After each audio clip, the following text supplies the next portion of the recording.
Hello guys, welcome back to our channel. Episode ആരംഭിക്കുമ്പോൾ കാണിക്കുന്നത് വൈശാഖ് വീട്ടിലെത്തിയിരിക്കുന്നതാണ്. പെട്ടെന്ന് തന്നെ വൈശാഖ് മൈഥിലിയെ രക്ഷിക്കുന്നു. വൈശാഖെ, നീ എന്തിനാ എന്നെ ഒറ്റക്കിട്ടിട്ട് പോയത്? അവരെല്ലാവരും കൂടി എന്നെ കെട്ടിത്തൂക്കിയിട്ടിട്ട് പെട്ടെന്നൊരു ഫോൺ വന്നപ്പോൾ ഇറങ്ങിപ്പോയതാ. ഞാൻ ഇനി ഒരിക്കലും നിന്നെ ഇട്ടിട്ട് പോകില്ല മൈഥിലി എന്ന് പറഞ്ഞ് മൈഥിലിയെ ചേർത്ത് പിടിക്കുകയാണ് വൈശാഖ്. അല്ല, വൈഗമോൾ എവിടെയെന്ന് വൈശാഖ് ചോദിക്കുമ്പോൾ മോളുടെ അനക്കമൊന്നുമില്ലല്ലോ എന്ന് പറഞ്ഞ് മൈഥിലി പെട്ടെന്ന് തന്നെ വീട് മുഴുവൻ വൈഗമോളെ തിരയുകയാണ്. പിന്നീട് കാണിക്കുന്നത് മീനാക്ഷിയാണ്. മീനാക്ഷി റോഡിലൂടെ നടക്കുന്നതാണ് കാണിക്കുന്നത്. അതേസമയം സാവിത്രിയുടെ ഫോണിലേക്ക് വിളിക്കുകയാണ് അനന്തഗോപൻ.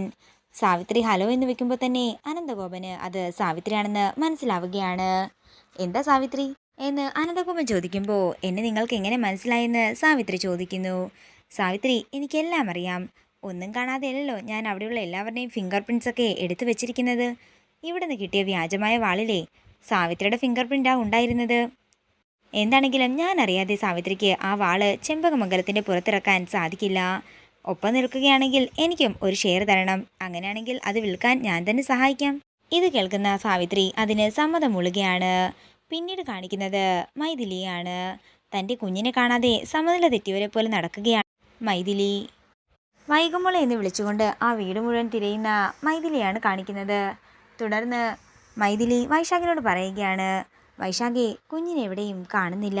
കുഞ്ഞെവിടെ പോകാനാ, ഇവിടെ തന്നെ ഉണ്ടാകുമെന്ന് വൈശാഖ് പറയുമ്പോൾ മൈഥിലി പറയുകയാണ്, ഇവിടെ എല്ലായിടത്തും ഞാൻ തിരഞ്ഞു വൈശാഖെ, പക്ഷെ കുഞ്ഞിനെ എവിടെയും കണ്ടില്ല. പിന്നീട് കാണിക്കുന്നത് സാവിത്രിയാണ്. അനന്തഗോപൻ തൻ്റെ വ്യവസ്ഥകളെല്ലാം തന്നെ സാവിത്രിയോട് പറയുമ്പോൾ സാവിത്രി പറയുകയാണ്, ഇതൊന്നും നടക്കാനേ പോകുന്നില്ല. നടന്നില്ലെങ്കിൽ നിങ്ങൾക്ക് തന്നെയാണ് ധനനഷ്ടവും മാനഹാനിയും ഒക്കെ ഉണ്ടാകുന്നത്. അപ്പോൾ ഞാൻ പറഞ്ഞതുപോലെ നാളെ രാവിലെ തന്നെ പണി തുടങ്ങിക്കോളാൻ പറഞ്ഞുകൊണ്ട് അനന്തഗോപൻ കോള് കട്ട് ചെയ്യുമ്പോൾ ടെൻഷനോടെ നിൽക്കുകയാണ് സാവിത്രി. പിന്നീട് കാണിക്കുന്നത് വൈശാഖിൻ്റെ വീടാണ്. വൈശാഖ് ആ ഗുണ്ടയെ വിളിക്കുകയാണ്. നീയൊക്കെ എന്ത് പണിയാണ് ഇവിടെ കാണിച്ചു വെച്ചതെന്ന് വൈശാഖ് ചോദിക്കുമ്പോൾ വൈശാഖിൻ്റെ സംസാരം കേട്ടുകൊണ്ട് മൈഥിലി അങ്ങോട്ടേക്ക് വരികയാണ്. എന്നാൽ വൈശാഖ് മൈഥിലിയെ കാണുന്നില്ല. എടാ, ഒരു സെക്കൻഡ് ഞാൻ താമസിച്ചിരുന്നെങ്കിൽ കയറ് പൊട്ടി അവളുടെ കാറ്റ് പോകില്ലായിരുന്നു എന്ന് വൈശാഖ് ചോദിക്കുമ്പോൾ ഇത് കേൾക്കുന്ന മൈഥിലി ഞെട്ടലോടെ നിൽക്കുകയാണ്.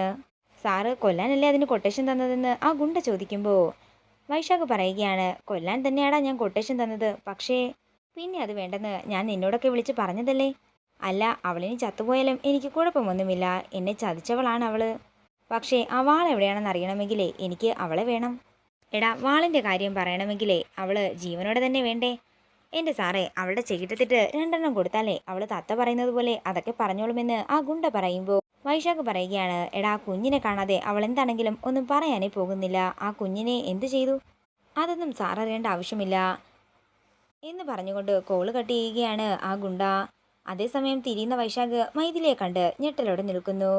തുടർന്ന് മൈഥിലി ദേഷ്യത്തോടെ വൈശാഖിൻ്റെ അടുത്തേക്ക് ചെന്ന് ചോദിക്കുകയാണ്, വൈശാഖെ, എൻ്റെ കുഞ്ഞെവിടെ? ആദ്യം ഉടവാൾ എവിടെയെന്ന് നീ പറയാൻ വൈശാഖ് പറയുന്നു. ഒറിജിനൽ വാള് മാറ്റിവെച്ച് ഡ്യൂപ്ലിക്കേറ്റ് വാള് തന്ന് നീയല്ലേ എന്നെ പറ്റിക്കാൻ നോക്കിയതെന്ന് വൈശാഖ് പറയുമ്പോൾ വെറുതെ കള്ളം പറയില്ല വൈശാഖെ. ആ വാളിന് വേണ്ടിയാണ് ഇത്രയും നാളും അവിടെയുള്ളവരുടെ ആട്ടും തുപ്പുമൊക്കെ കേട്ട് ഞാൻ അവിടെ തന്നെ നിന്നത്. നിന്നെപ്പോലെ ഒരു വഞ്ചകനെ ഞാൻ എൻ്റെ ജീവിതത്തിൽ കണ്ടിട്ടില്ല. നിന്നെ ഞാനിന്ന് കൊല്ലുമെന്ന് പറഞ്ഞ് വൈശാഖിൻ്റെ കഴുത്തിൽ പിടിക്കുകയാണ് മൈഥിലി. പെട്ടെന്ന് തന്നെ വൈശാഖ് മൈഥിലിയുടെ മുടിക്കുത്തിൽ പിടിച്ച് ഭിത്തിയിലേക്ക് 3-4 വട്ടം തലയിടിപ്പിക്കുകയാണ്. തലയിൽ നിന്നും രക്തം വന്ന് പെട്ടെന്ന് തന്നെ മൈഥിലി താഴേക്ക് വീഴുന്നു. തൻ്റെ കയ്യിലുള്ള മൈഥിലിയുടെ രക്തത്തെ നോക്കി സന്തോഷത്തോടെ നിൽക്കുകയാണ് വൈശാഖ്. പിന്നീട് കാണിക്കുന്നത് മീനാക്ഷിയാണ്. മീനാക്ഷി റോഡിലൂടെ പോകുമ്പോൾ പെട്ടെന്ന് മീനാക്ഷി ഒരു വണ്ടി ഇടിക്കാൻ വരികയാണ്. മീനാക്ഷി അവരോട് സോറി പറഞ്ഞു പോകുമ്പോൾ അത് മൈഥിലി ആക്രമിച്ച ഗുണ്ടകളുടെ ആയിരുന്നു. അവരുടെ കയ്യിൽ കുഞ്ഞുമുണ്ടായിരുന്നു.